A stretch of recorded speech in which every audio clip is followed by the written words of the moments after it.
Hello, and welcome to episode 138 of Things I Learned from Barry Harris.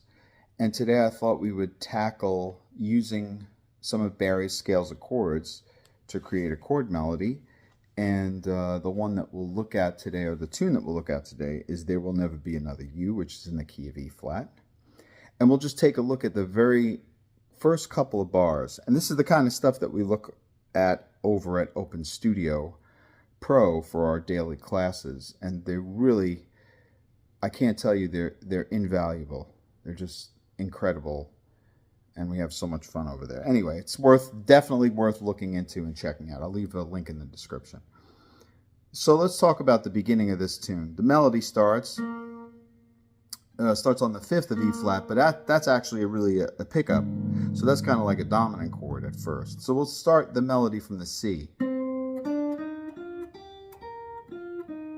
Now that's the melody. Now what's interesting is all of those notes happen to fall in the E flat 6 diminished scale, because we're starting at the 6. And for those of you that don't know, the E flat 6 major 6 diminished scale is the same thing as playing E flat 6, the 4 notes of E flat 6, E flat G, B flat, and C, and then the 4 notes of F diminished.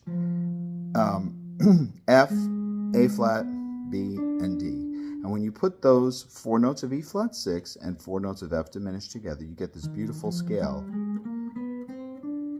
That's E flat 6 diminished scale. So now we'll say there starts on the 6.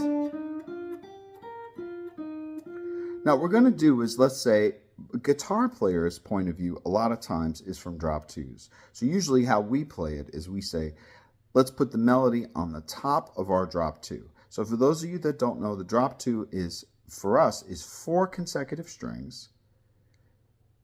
So starting on the E string, it would go all the way to the G string. Starting on the A string, it would go all the way to the B string. Or starting on the D string, it goes all the way to the E string.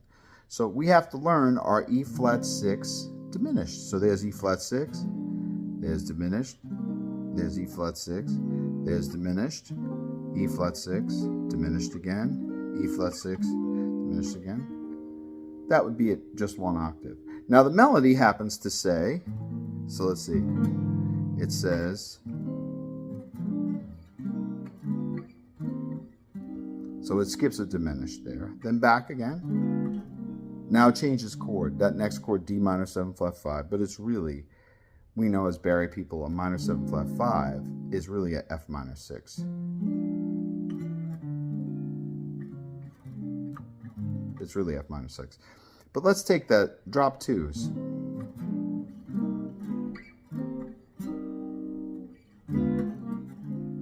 Really pretty. Now, you don't have to play every one. You could play, maybe add a note.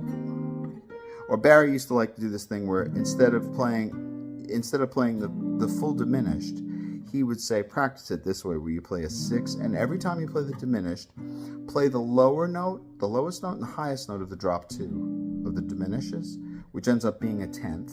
So if we said, instead of doing this, if I'm going up the scale, every time I play a diminish, I'm just going to hit a 10th. So I'm going to say, sorry.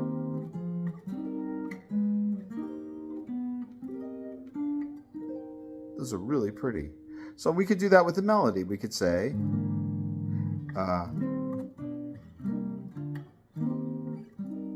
which is really pretty, and then very pretty. Now the other thing we can do is, we can do any sort of variation of those. For instance, suppose I just wanted to do the scale up in thirds. Since I know this is the highest note, I'm going to build thirds based on this being the highest note. So there's my third for the E flat 6, because we have a 5th, flat 6, and a 6, so that's really our first third. So I might say,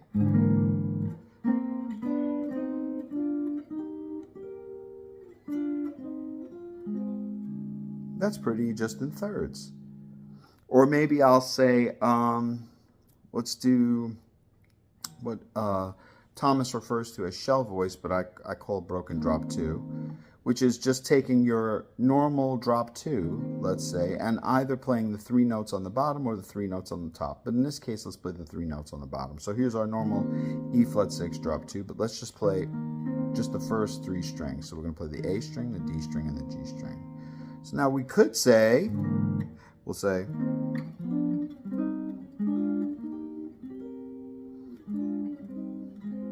that's also beautiful. The 3 note doesn't need anything more than that. It really doesn't. So we did drop 2s, we did thirds, we did, we could do triads, of course. We could do all these different things. We could maybe start doing contrary. Let's do contrary. We'll start with thirds. We'll go to triad, broken drop 2, octave, then drop 2. That's really pretty. And maybe we'll continue. That's really pretty stuff. That's just E flat 6 diminished. That's knowing everything about your E flat 6 diminished. It's a beautiful concept, and it's very helpful when you're creating your chord melodies on guitar. Now, the other thing that Barry used to talk about, besides E flat 6 for that first 2 bars, which is just basically E flat major, he would say he likes to play the 6 on the 5th, which would be B flat 6. So B flat 6 over an E flat 6, which is really pretty. So what B flat 6 gives you, if you compare all the notes compared to E flat, if we start on B flat, that gives you the 5th, it gives you the 9th, you have the 3rd, and the major 7. So it's a major 7 with a 9th. And what's nice is, if this is E flat 6, B flat 6 is only 2 notes difference. So you have to keep that in mind. Now, interestingly enough, on this melody, before we did E flat 6 to diminish, E flat 6 to diminish, and so on. Now we can do E flat 6 to B flat 6, E flat 6 to B flat 6, and the melody works out perfectly. So I'll try it. I'll say E flat 6, B flat 6, E flat 6, B flat 6, E flat 6, B flat 6. It's really pretty. And even here, B flat 6 to E flat 6. See how pretty that is? So now we'll do it again. E flat 6 to B flat 6, E flat 6, B flat 6, E flat 6, B flat 6 to E flat 6, which is pretty. I just did both of them there. And then again, B flat 6 to E flat 6.